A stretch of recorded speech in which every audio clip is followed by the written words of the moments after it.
Salam dəyərli YouTube izləyiciləri. Bugün çox aktual, maraqlı bir mövzudan və çoxlarınızın bəlkə də ilk dəfə eşidəcəyiniz bir mövzudan danışmaq istəyirəm. Çölyak xəstəliyi sonsuzluğa necə səbəb olur? Bax bunu detallarda izah eləyəcəm. Bildiyimiz kimi çölyak xəstəliyi, gluten enteropatiyası bağırsaqlarda sorulma prosesinin pozulması nəticəsində yaranır. Belə ki, anadan gəlmə, genetik olaraq glutenə qarşı bir həssaslıq olur. Gluten nəyin tərkibində var? Buğdada var, arpada var, çovdarda var, bir miqdarda yulafda var. Və glutenə qarşı bu həssaslıq nazik bağırsaqda iltihab yaradır, sorulma prosesini pozur. Bu zaman biz endoskopiya zamanı nazik bağırsaqda sorulmaya xidmət edən villuslarda atrofiya görürük, silinmə görürük və beləliklə də biz o diaqnozu qoya bilirik. Və sorulma pozuldusa nə baş verəcək? Yediyimiz qidaların tərkibindən qidalı maddələr, minerallar, vitaminlər sorulmayacaq.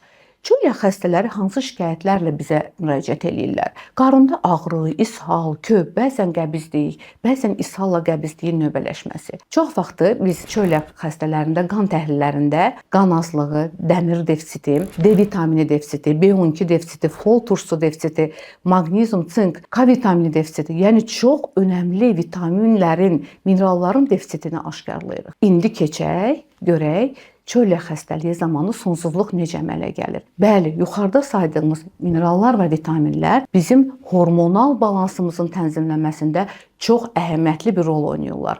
Xüsusən də biz həmişə deyirik, D vitamini də məhz hormon kimi qəbul edirik. Vitamindən ötə bir bədənimizdə hormonal balansın tənzim olmasında çox önəmli rol oynayır. Aparılan araşdırmalar göstərmişdir ki, diaqnoz qoyulmamış çölyak xəstələrində 50% hallarda qadınlarda, 30% hallarda kişilərdə sonsuzluq yaranır. Sonsuzluğun yaranma mexanizmləri təbii ki, məlumdur.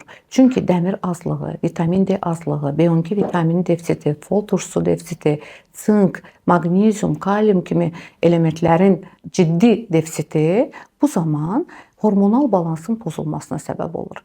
Qadınlarda çox vaxt aybaşı sikli pozulur, menstrual qanaxmalar azalır, hətta tamamilə kəsilməsinə səbəb olur. Hamiləlik baş tutsa belə spontan abortların, düşüklərin yaranmasına, vaxtından qabaq doğuşların baş verməsinə səbəb ola bilər. Əgərləri bir pasiyent uzun müddətdir sonsuzluqdan əziyyət çəkirsə və heç bir səbəb tapılmırsa, həmçinin də yuxarıda saydığımız kimi mikroelementlərin azlığı, köp, ishal kimi şikayətləri varsa, çölyaka məxsus şikayətlər, bu zaman mütləq çölyak xəstəliyi araşdırılmasında böyük fayda var. Bu videomuzu çəkməmizə səbəb bizim bir pasiyentimiz olmuşdu. Mən bunu Instagramda paylaşmışdım, amma indi YouTube izləyicilərlə də paylaşmaq istəyirəm.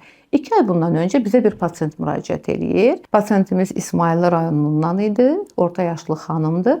Müraciət etdi, qarında ağrı, köp, ishal şikayətləri. Pasiyentin anamnez topladıq, müayinələr təyin elədik və qastoskopiya müayinəsi təbii ki, mütləq olmazsa olmazımızdır, həyata keçirdik. Qan analizləri hazır oldu və qastoskopiya müayinəsi nəticəsi də hazır olandan sonra xəstə yaxınlarından görüşdük. Məlumat verdi ki, xəstədə gluten enteropatiyasına şübhə var. Çünki mən qastoskopiya eləyən zaman gördüm ki, onkibama bağırsaqda villuslarda atrofiya var. Məhz çölyakla uyumlu görünüm var. Ona görə biopsiya aldıq və xəstə yaxınlarına bildirdik ki, böyük ehtimal çölyak çıxacaq, amma biz yenə də buna patoloji müayinəyə göndərməliyik. Bir həftə keçmədən cavab gəldi, doğrudan da çölyak təsdiqləndi. Bildirmək istəyirəm ki, bu pasiyentdə çox ciddi dəmir azlığı, vitamin D azlığı, bir çox mineralların maqnezium defisiti, fol turşusu defisitlə aşkarlamışdıq. Yəni bu pasiyentdə həm çölyaka xarakterik qan analizi var idi, həm də endoskopik müayinə var idi. Patolog da təsdiqləyəndən sonra təbii ki, deyirik ki, bəli, siz çölyak xəstəsisiniz. Mən onun anasına, yaxınlarına bildirdim ki, çünki pasiyentimizdə 3 ildir baş verən sonsuzluq var idi və bu sonsuzluğun səbəbi məhz çölyak ola bilərdi. Və onlar inanmadılar ki, bu doğrudan da çölyak xəstəliyi hamiləliyin yaranmasına əngəl ola bilər. Mən yenə də buradan bildirmək istəyirəm ki, bütün çölyak xəstələrində sonsuzluq yaranmır və yaxud da sonsuzluq olan insanlarda çölyak araşdırmalıdır. Belə bir iddiamız yoxdur. Lakin bu xəstənin timsalında biz onun yaxınlarına bildirdik ki, inanın ki, gluten free pəhriz saxlayandan sonra və həmçinin biz onun çatışmayan həmin o minerallarını, vitaminlərini yerinə qoyandan sonra bəlkə də qızımız asanlıqla hamilə qalacaq. və 3-4 gün bundan öncə bizə bir hamiləlik testi gəlir. Belə testlərin, pozitiv testlərin şəkilləri adətən ginekoloqlara çox gəlir, təbii ki, olaraq və onlar həmişə bu sevindirici xəbərləri paylaşırlar. Amma biz də həmin sevindirici xəbəri paylaşmaq istədik, çünki doğrudan da qızımız hamilə idi. Bəli, 1 ay gluten-free pəhrizdən sonra bütün disbalans, hormonal disbalans düzələndən sonra, aybaşı siklində normaya düşəndən sonra qızımız hamilə qaldı. Bəli, çölyak xəstəliyi az hallarda da olsa sonsuzluğa səbəb ola bilər. Ona görə də sonsuzluğu olan insanlarda əgər bir səbəb tapılmırsa, çölyak xəstəliyinin araşdırılmasında fayda var.